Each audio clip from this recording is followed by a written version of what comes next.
Then Thalia leveled her spear. "You aren't Luke. I don't know you anymore." "Yes, you do, Thalia," he pleaded. "Please, don't make me. Don't make him destroy you." There was no time. If that army got to the top of the hill, we would be overwhelmed. I met Annabeth's eyes again. She nodded. I looked at Thalia and Zoe, and I decided it wouldn't be the worst thing in the world to die fighting with friends like these. "Now," I said. Together, we charged. Thalia went straight for Luke. The power of her shield was so great that his dragon woman bodyguards fled in panic, dropping the golden coffin and leaving him alone. But despite his sickly appearance, Luke was still quick with his sword. He snarled like a wild animal and counterattacked. With his sword backbiter, he met Thalia's shield. A ball of yellow lightning erupted between them, frying the air with yellow tendrils of power. As for me, I did the stupidest thing in my life, which is saying a lot. I attacked the Titan Lord Atlas. He laughed as I approached. A huge javelin appeared in his hands. His silk suit melted into full Greek battle armor. "Go on, then!" "Percy," Zoe said, "beware!" I knew what she was warning me about. Chiron had told me a long time ago. Immortals are constrained by ancient rules, but a hero can go anywhere, challenge anyone, as long as he has the nerve. Once I attacked, however, Atlas was free to attack back directly, with all his might. I swung my sword, and Atlas knocked me aside with the shaft of his javelin. I flew through the air and slammed into a black wall.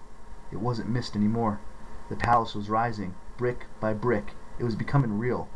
"Fool!" Atlas screamed gleefully, swatting aside one of Zoe's arrows. "Did you think simply because you could challenge that petty war god that you could stand up to me?"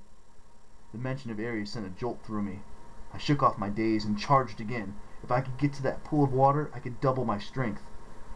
The javelin's point slashed towards me like a scythe. I raised Riptide, planning to cut off the weapon at the shaft, but my arm felt like lead. My sword suddenly weighed a ton. And I remembered Ares' warning, spoken on the beach in Los Angeles so long ago. When you need it most, your sword will fail you. "Not now," I pleaded. But it was no good.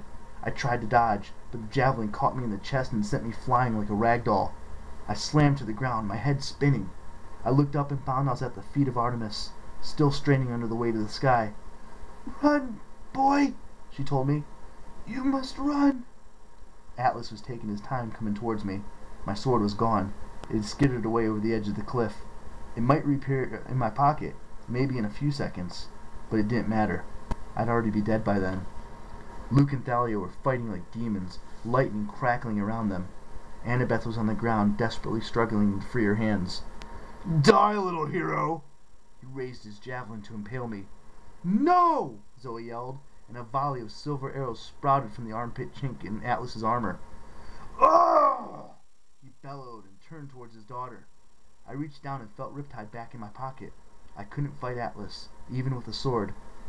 And then a chill went down my back. I remembered the words of the prophecy. The Titan's curse must one withstand. I couldn't hope to beat Atlas, but there was someone who might stand a chance. "The sky," I told the goddess. "Give it to me." "No, boy," Artemis said. Her forehead was beaded with metallic sweat like quicksilver. "You don't know what you're asking. It will crush you." Annabeth took it. "She barely survived, and she had the spirit of a true huntress. You will not last so long." "I'll die anyway," I said. "Give me the way to the sky." I didn't wait for an answer. I took out Riptide and slashed through her chains. Then I stepped next to her and braced myself on one knee, holding up my hands, and touched the cold, heavy clouds.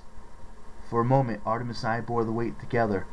It was the heaviest thing I'd ever felt, as if I were being crushed under 1,000 trucks. I wanted to black out from the pain, but I breathed deeply. "I can do this." Then Artemis slipped from under the burden, and I held it alone. Afterward, I tried many times to explain what it felt like. I couldn't. Every muscle in my body turned to fire.